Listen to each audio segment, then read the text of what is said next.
What is up, guys? RLTK Podcast. Jordan here, kicking it with Chris. Chris, what's cracking, boy? Look, man, it's been a hard week. It's been a hard week, bro. Yeah, been a hard couple weeks. Look, mine, look. Hey, I'm still here, though. I'm repping. Hey, I see that. Facts. I respect that, man. I'm repping. Bro, you guys too. Got to, bro. Look, we play tonight. And my hopes ain't high. My expectations not even high. But I'm still riding. You know what I mean? Mm-hmm. Yeah. Look, bro, it's early in the season. Do you remember that one time where the Patriots went undefeated and then lost in the Super Bowl? Yep. See, anything's possible. Anything. When you low, you got to cling on something, man. You got to find some idea that brings some We're about to be spark. singing some black hymns. I'm trying to believe in the Cowboys, bro. You know what I'm saying? It's crazy work. It is what it is. But hey, we gonna go down with the ship like we do every year. On that ship singing hymns. Yep. We gonna go down and drown like we do every year. We'll do it again next year. In the water. Mm-hmm. Amen. Thank you, Lord. Exactly. I understand why they call us delusional, but it's not delusional. It's called faith. Facts. By the way. Facts. But just yeah. haters. Yeah. But what was it? We got something interesting today. Yeah, we do. I mean, we kind of touched on it at the end of the last podcast, right? Yeah, we did. This idea of friendship and like, what does it mean? I think, what does it mean for young people to have friendships today? But what does it also mean for us to have those friendship type relationships with them, especially in keeping that mentor type role in their life, or even for parents as, you know, the relationship kind of transitions from you just being explicitly a parent, you know, and as they go through their teenage years, it starts to transition into them, you know, you're in a more of a coaching role, and then obviously the friendship comes to once they kind of go out and start living their life, hopefully in a way that honors God. But it makes me think of, I was at church a couple years ago, the Grove in Chandler, in Arizona. Shout out to the Grove. I was speaking at the youth ministry there, and was having a conversation with a kid afterwards, and we were just chopping it up, and he was asking me like for some advice on some things, right? And then he like switched up the conversation. And he was like, "Yo, you need help with anything you're thinking through, you want to talk about?" It was a really interesting moment because obviously I just got done speaking, and so like normally stuff like that wouldn't happen, right? Like, you're not gonna go talk to, at least in how we've understood those kind of spaces, you're not gonna go talk to the person who just got done preaching or teaching, right? And then ask them for advice, but then ask them if they need anything from you. But that's exactly what he did. And it wasn't disingenuous. He wasn't asking from a place of I'm equal to you, even though that line of thinking is problematic. He was just being genuine. And so it makes me think about what relationships, friendships should look like with this generation, and how they're going to be most effective for helping them understand who Jesus is and understand the gospel. Because I think that is a hint into the type of relationship we have to have with them, if that makes sense. Yeah. Yeah, I get that.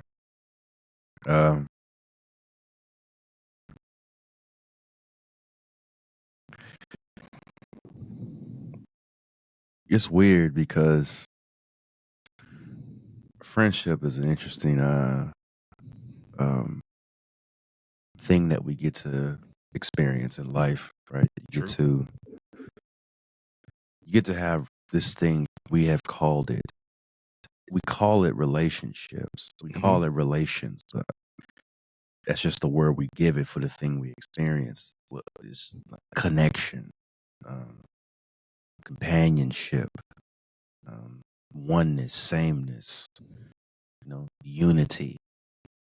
These things bring a particular emotional connection mental connection, a level of understanding of an idea.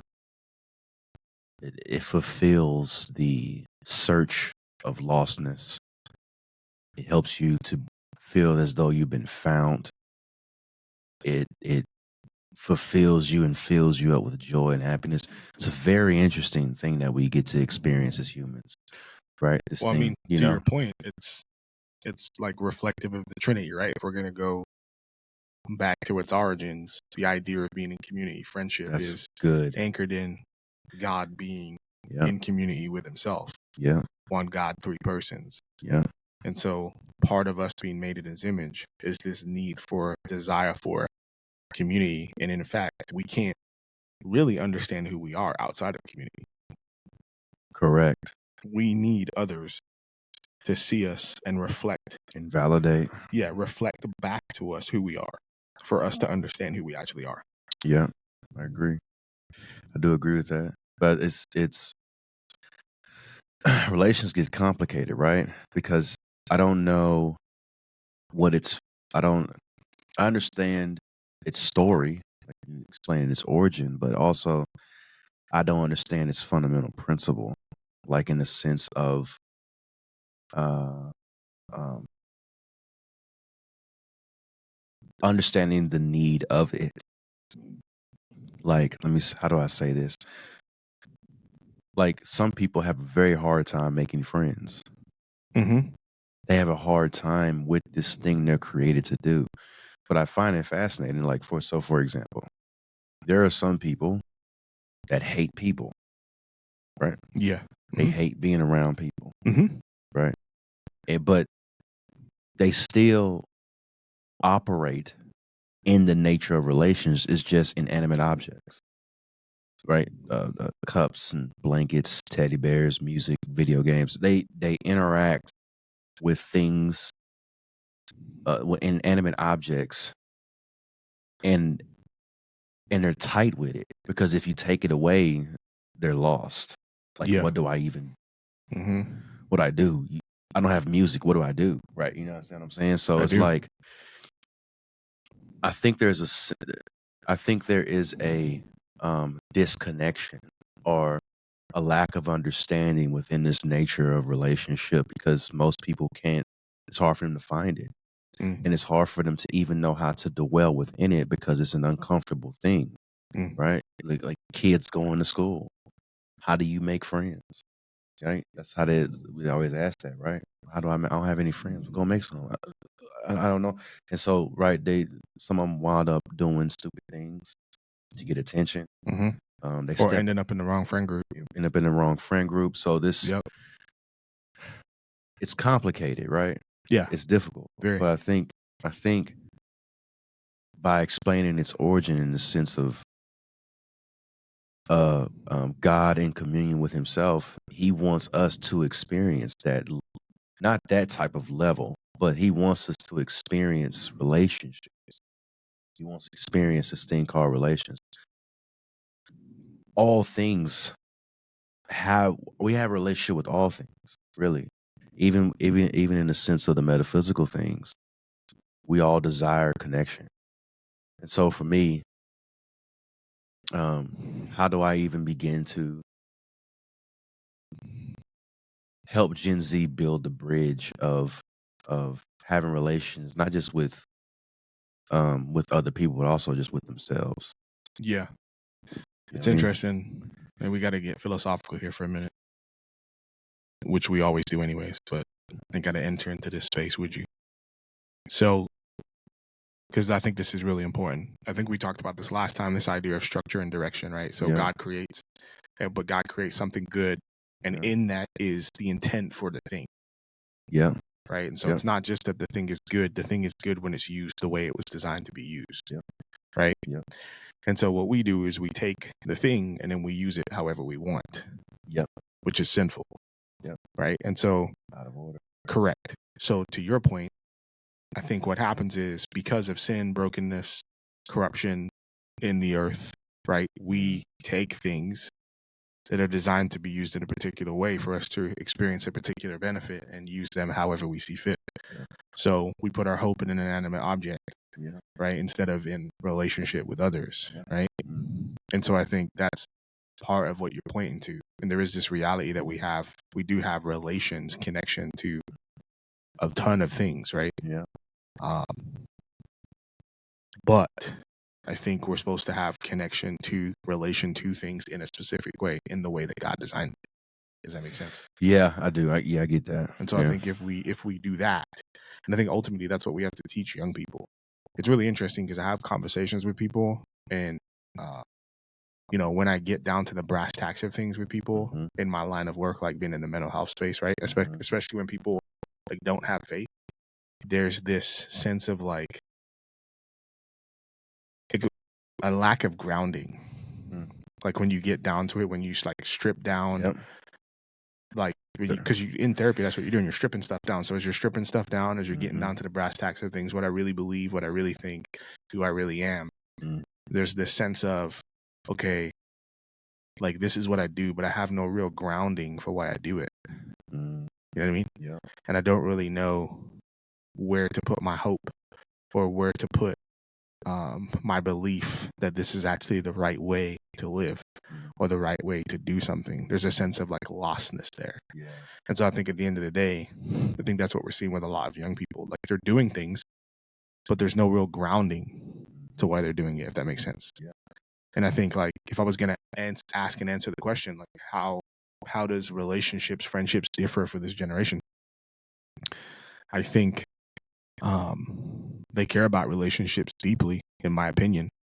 Like they care about other human beings. I think partly that's shaped by the influence of social media and the evils that they see in the world and the justice that they desire, which makes them image bearers. It's part of what's being an image bearer, but also at the same time, because of this individualism, there's this selfishness and often this potential for to use relationships for the sake of self, right?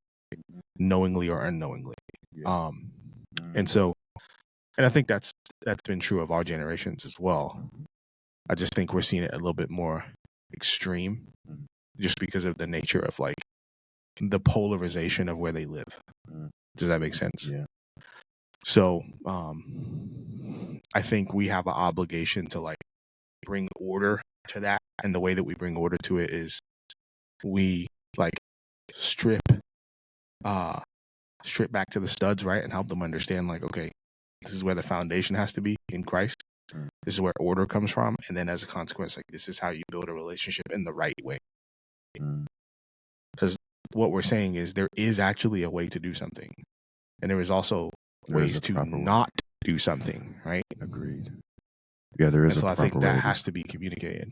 I think they need order. I think they need to understand the direction and the way in which things should go and why they should go that way. Yeah. Does that make sense? It does. And friendship's one of those things. Yeah. And I just to add on to that, I mean, the one thing I even clearly can understand as best as my ability,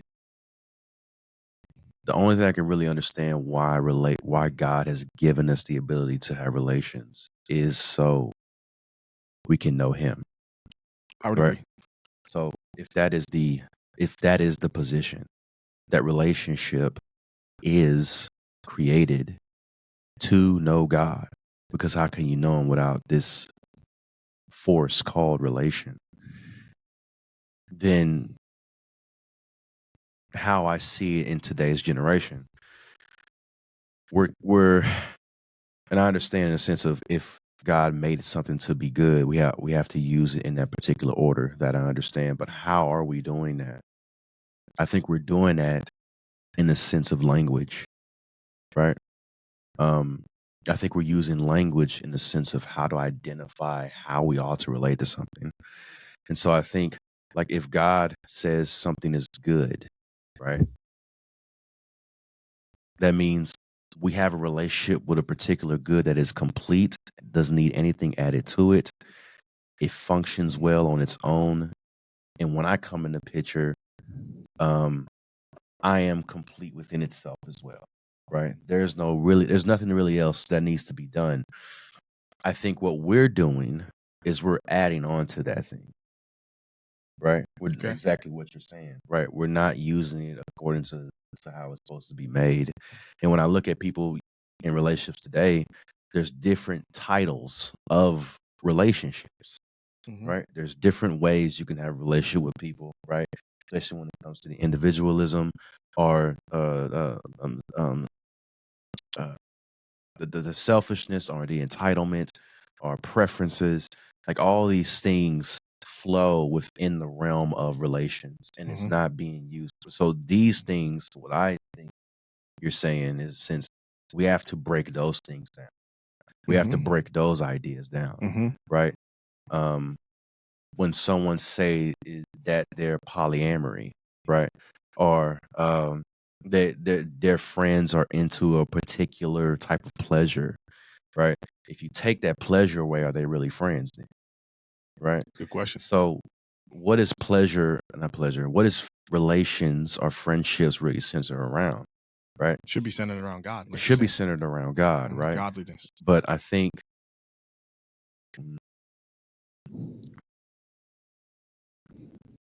so it's the idea itself that really brings people together, right? But like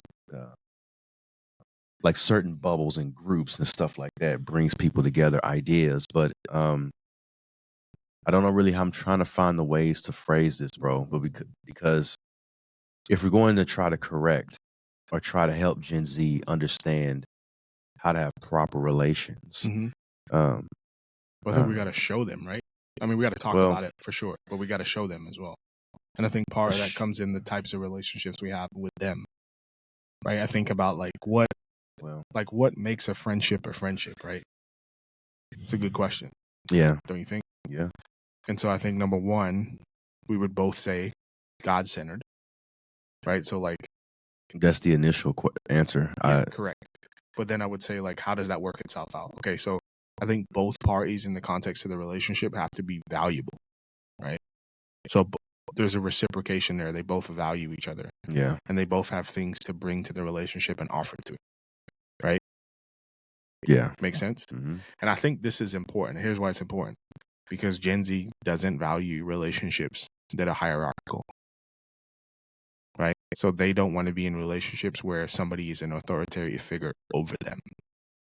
Yeah.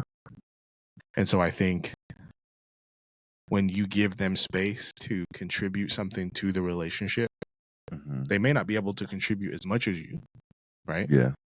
And obviously I'm speaking to youth leaders, parents, pastors, teachers, coaches here. They may not be able to bring as much as you can, but if you allow them to bring something, I think that builds trust with them in a way that allows you to speak godliness and wisdom into their life. Does that make sense? Yeah. So I think in a friendship, there's this reciprocation. Both parties are valuable, right? And so yeah, it brings value to the table. Correct. Yeah, so there's a reciprocation. Like both are participating, both are bringing something, both have got something to add to genuinely add to each other. So I can learn something from you. You can learn something from me. Right. And I think like this is where it gets kind of tricky in the sense that obviously it's not going to be the kind of relationship that you may have with an adult, right? Obviously there's all the different types of things, them being probably under the age of 18. Like if you're a youth pastor, obviously you're not going to be kicking it with them like you kick it with your homies. You're not going to be telling them all the stuff that's going on in your life. You know what I'm saying? But at the same time, there's this like reciprocation of like, yo, there's this stuff going on in your life. Oh, here's the things going on in my life. Oh, I was stressed out today about work or whatever.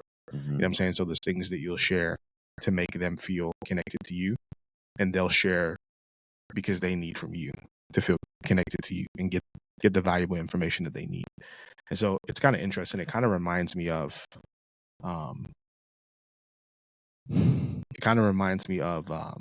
therapy, to be honest. And the reason I say that is because I remember one time I was talking with my therapist, and I was having this conversation. I was like, yo, bro, I feel like we're best friends. He's like, you don't know nothing about me. I thought about it. I was like, dang, I really don't know that much about him, but I feel like we're super tight. Yeah. You know what I'm saying? And I think there's a level of truth to that in terms of how we'll engage with young people. There'll be this sense or feeling on their end that we're super tight with them. And I think that's genuine. We're invested and care about their life and want them to succeed. And at the same time, there'll still be barriers that are there because there are lines that can't be crossed because of their age. You get what I'm saying? Mhm. So it'll be like this kind of dance that we have to do to obviously invest in their lives in ways that's meaningful for them and have that connection with them, and at the same time not let that connection go any further than it needs to. Yeah, I get. Yeah, Does that make sense? Yeah, I'm not gonna lie.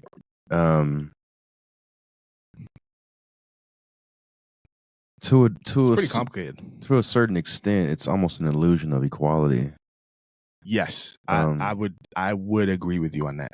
Okay, because But that's because that's the language that they speak, right? Mhm. They don't do well with the appearance of hierarchical stuff, even though I would argue most things are still hierarchical anyways. I would argue that social media is hierarchical. Yeah. I would argue that their high school is hierarchical. I would argue that the friend group they're in probably has hierarchy, Yeah, just in a of way course. that they find acceptable. Yep. Do you see what I'm saying? Yep. But that's not really a fight you want to fight or a conversation you need to have. Why not? Why not? Yeah. Because I think it gets in the way of the main thing, which is them knowing Jesus. We can have that conversation later. I definitely have that conversation with Jesus. Yeah. But I know who you are, Lord. I got you. But what I'm saying is, I got you. It's about we're more talking about like tactics for reaching them, right? No, fair enough. When we get down to the specificity of it, what we're enough, talking through is like, okay, this is how they're making sense of this. This is how it theologically makes sense. How do we practically apply it? And I think it is slightly an illusion. I'm not gonna lie. Yeah. I think it is. Yeah. Like it's this sense of connection. The connection's genuine, but I think it will mean something different for them than it will mean for you. I agree. And I think that can evolve. So case in point, right? Like, let's say you're a youth pastor at church in Oak Cliff, right? And you meet, Jerome. Jerome's a freshman. He starts coming to church. You build a relationship. He's in your small group. You lead him to Christ. And Jerome, you know what I'm saying? You guys have a tight relationship. He'll come over for Sunday dinner or whatever, with the family and whatever else. He's like talking through all his problems at home. You're giving him wisdom on that stuff. He's growing in his faith. You'll tell him to pray for you when, you're trying to figure this out with your family or whatever else. And he's doing those things, right? And then goes through the whole of high school. So now Jerome transitions out. He gets a job and he wants to be a youth leader now, right? And so now he's on the leadership team. Right? And so like the nature of your relationship starts to change because he's becoming an adult, right? So now you can open up to him a little bit more. Now he understands things that he didn't understand before because he's an adult. He understands what it's like to work. He understands what it's like to pay bills. So then because his maturity is now different and he's of age, right? Yeah. Where he's legally an adult, you can have different types of conversations. Yeah. Does that make sense? Yeah. And so I would say the relationship was always genuine. And it just was what it needed to be for both parties, if that makes sense. Yeah. And ultimately, your intent was to have a relationship with Jerome so that Jerome could know Jesus and grow in his faith. And once that happened, now you could have a real genuine friendship with Jerome that was God-centered as adults. Yeah. So now Jerome was one of your tightest friends in the world. Yeah. And, you're 35, Jerome's 25, but you guys have been rocking together for 15 years. Yeah. You know what I'm saying? And that's your homie. Yeah. No, I get that. You know that's what I mean? Fair. Yeah, I understand. I guess I'm just thinking in the same, well, you already really described it, right? This idea of discipleship. I'm painting this perfect scenario, but I'm hoping that scenario is like reinforcing my point. No, it is. It is because I've been in that position. In college. Yep. We've been leaders. We had teams. We led teams, and we had positions of authorities.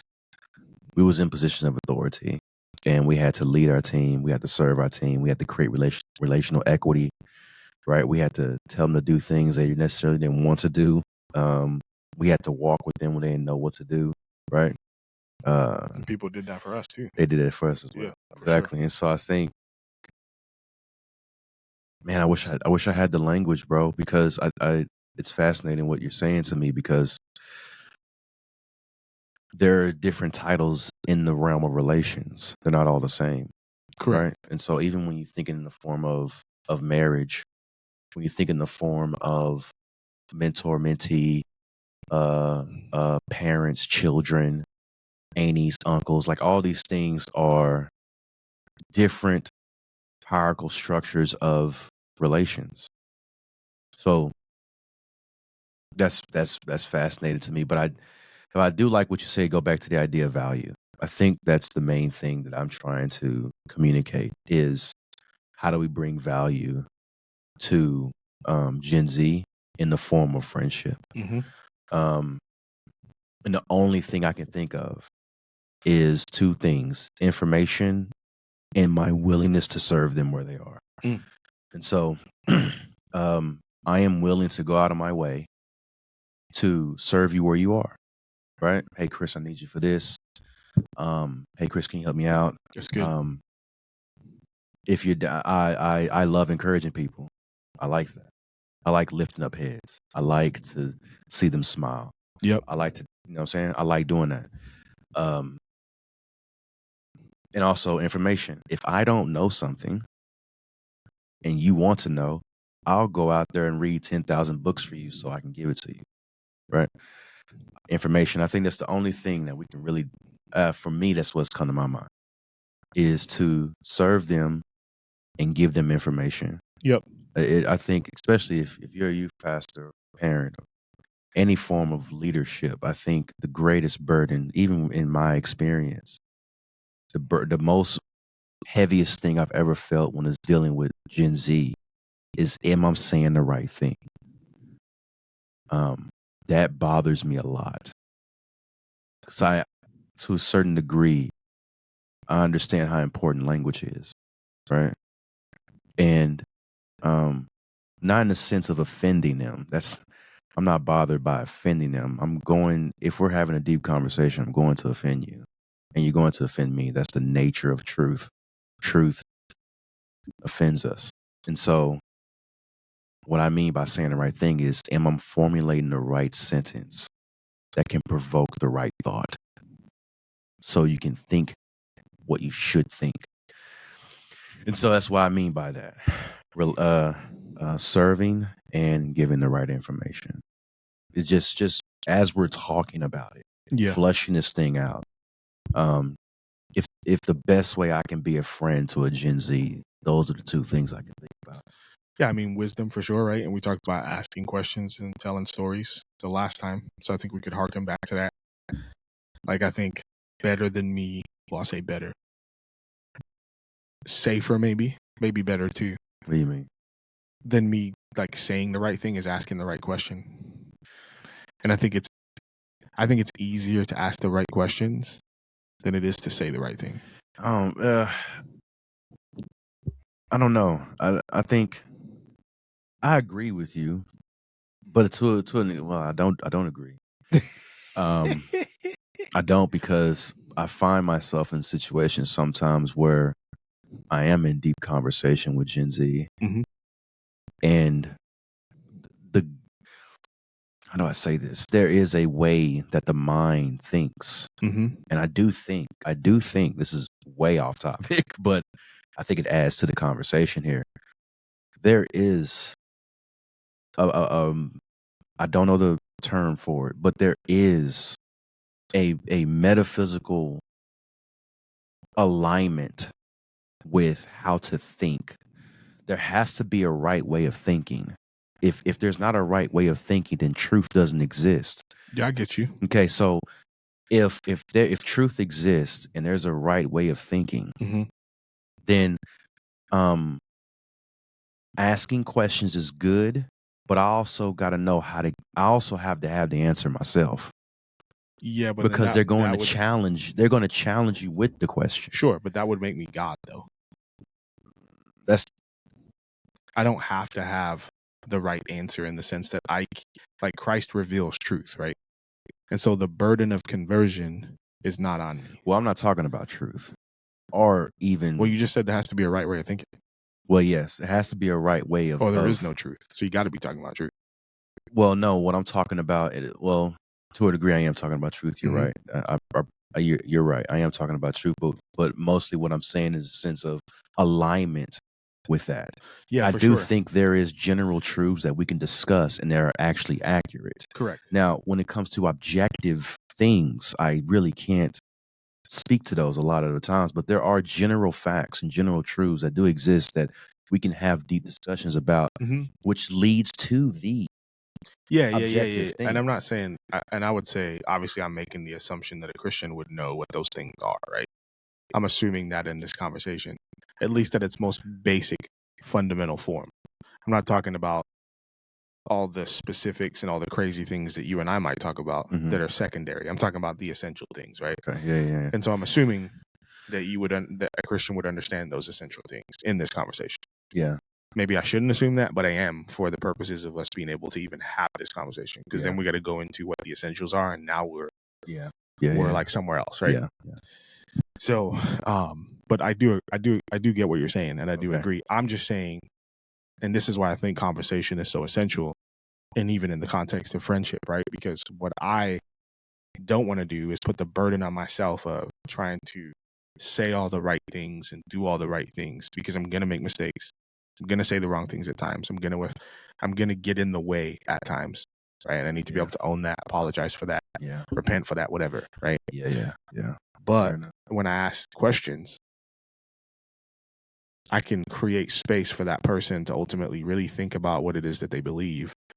And like, what I'm hoping is God, the Holy Spirit's having a conversation with them more than I am. Yeah. And so that, I think when I'm saying asking questions is better than me having the right answer, I think that's true because, one, there is the potential for me to have the wrong answer, right? Yeah. And like, ultimately what I need more than anything else is God to reveal himself to that young person. Because if he does that, that changes everything. That reorients everything. Yeah.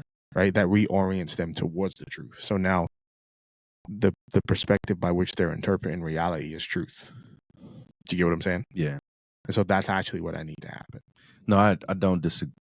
Yeah, I don't think I'm communicating what I'm trying to say. I don't think I'm saying it well.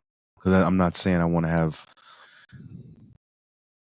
not saying I need to be right all the time. That's not what I'm saying. And I don't want to be that person. Yeah, I think what you're saying is like, it's important that we take that seriously. It's important that we take language serious. And I would agree with that. Yeah, I agree with that. 100%. Okay. Yeah. That's yeah.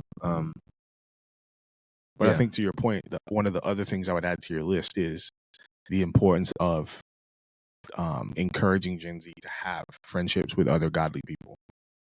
So Christians their age, right? So like, when you're thinking about friendships, like, one of the questions you have to ask is, well, how do I decide who to be in a friendship with?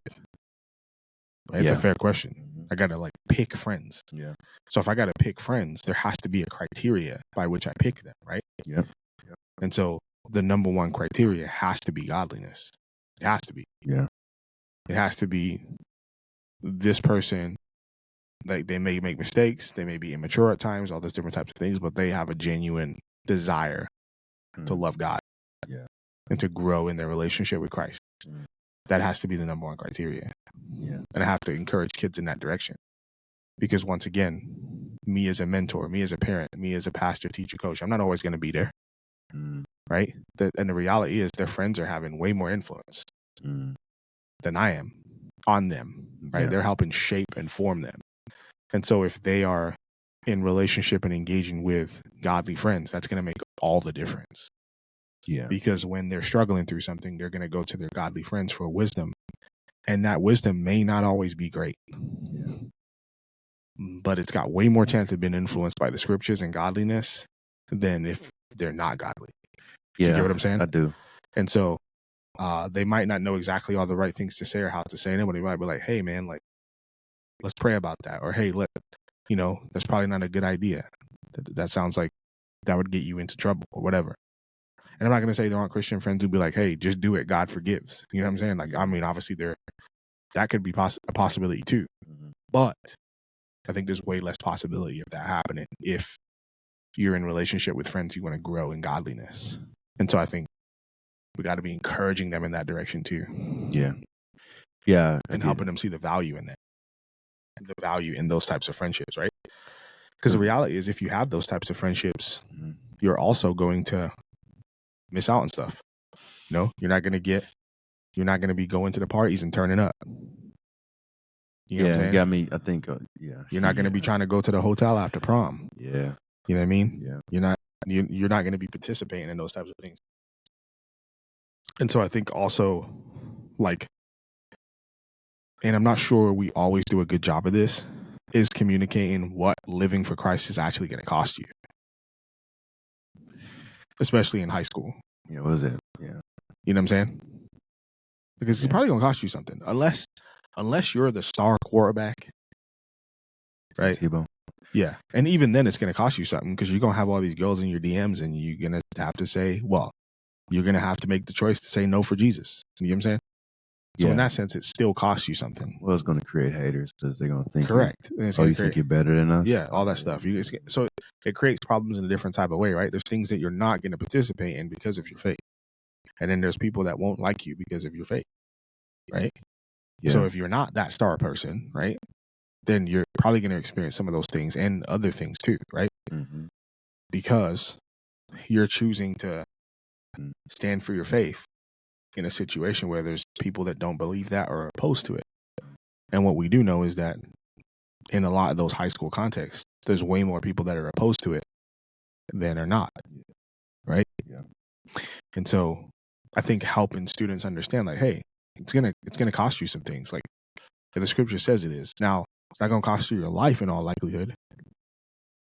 You know what I'm saying? Because in other parts of the world, living for Jesus means you ain't living. For real. You know what I'm saying? Yeah, for real.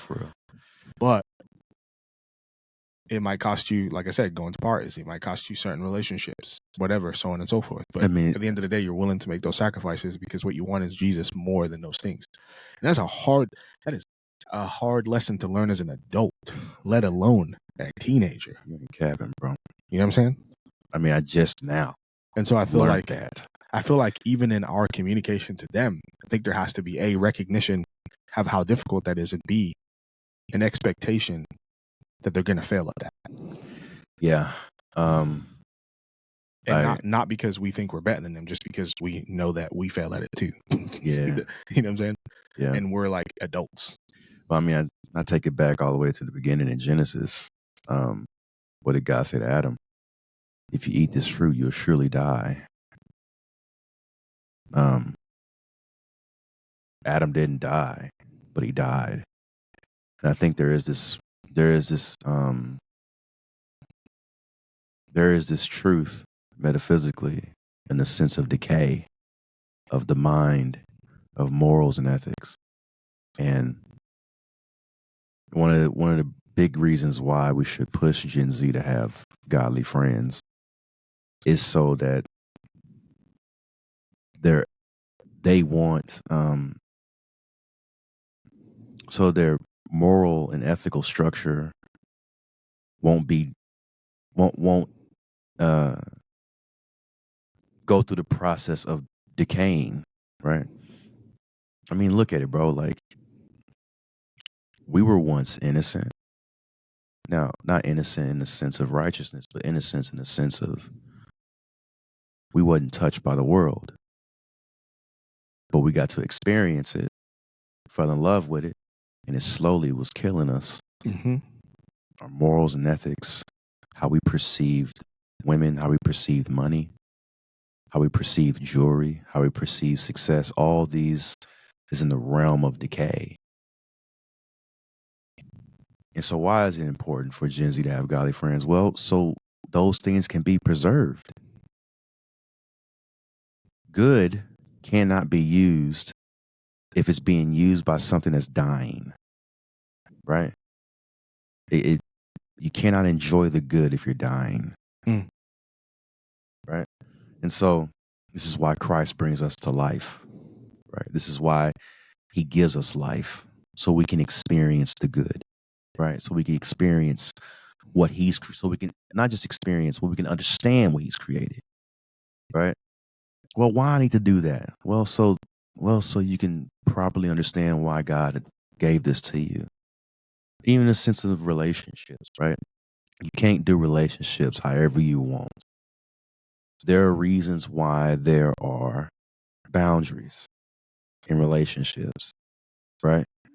And sin is very interesting because it crosses everything and it can seep into the idea of killing everything in you. That's why it's important. You want what's been initially been given to you to be preserved. And the only way you can preserve that inward desire, preserve it, is through godliness. The godliness just doesn't grow you or elevate you. It preserves you. That's good. It preserves you. And that's why godly friendships are so important. that's why it's important. It preserves you. Not only would you grow, but you're safe.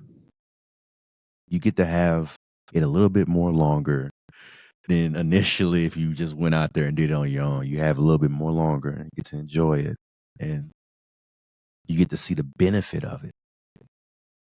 Long term. What is that? Long term satisfaction. Mm-hmm. And that's the thing too. That's that's important. I think what's important to be said here is that doing things the way that God has ordered them to be done actually brings you the most joy long term. It's not just a matter of because it's right. Bro, I It's almost walked out. It actually brings you what you most desire in the long term because you're actually designed for that, right? And so you actually get to experience everything that you desire to experience. Or if there are desires that are out of order, those desires get reframed or they go away, dissipate over time. Yeah. Or you know what? Actually, sometimes they don't. I'll keep it a stack. Sometimes they actually don't. But you will experience the goodness of what God has created in doing things the way that He has called you to do them in the long term. I don't think that always means I don't think that always means that those desires go away. I think they do. I think they can. I don't think that always means that they do. But I still think even though you can be experiencing those challenges, you can experience the goodness of what God originally intended. Yeah. When you live the way He intends you to live. Yeah. Yeah. It's a balance, right? Mm-hmm. It's a sense of, I understand how we all want freedom. I was just telling you that before we started this podcast. I wanted freedom. But it's a balance, right? Some things God allows to stay because that is what pushes you to Him, right? It's a hard truth. It pushes you to the one that preserves you. And some things He let goes. Some things you grow out of. Some things you mature in. Some things He sets you free from. But also there are some things He just allows to stay. And that thing that He allows to stay keeps you running back to Him, which is a good thing. Run back to the one that creates you. Run back to the one that can preserve you. Run back to the one that knows how to guide you, that holds you, you know?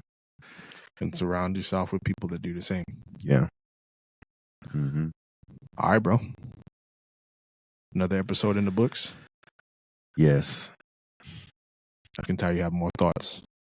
We'll save them for the next podcast. Facts. Facts. I got to prepare myself for the night, though. Okay. Cowboys. Oh, stop it.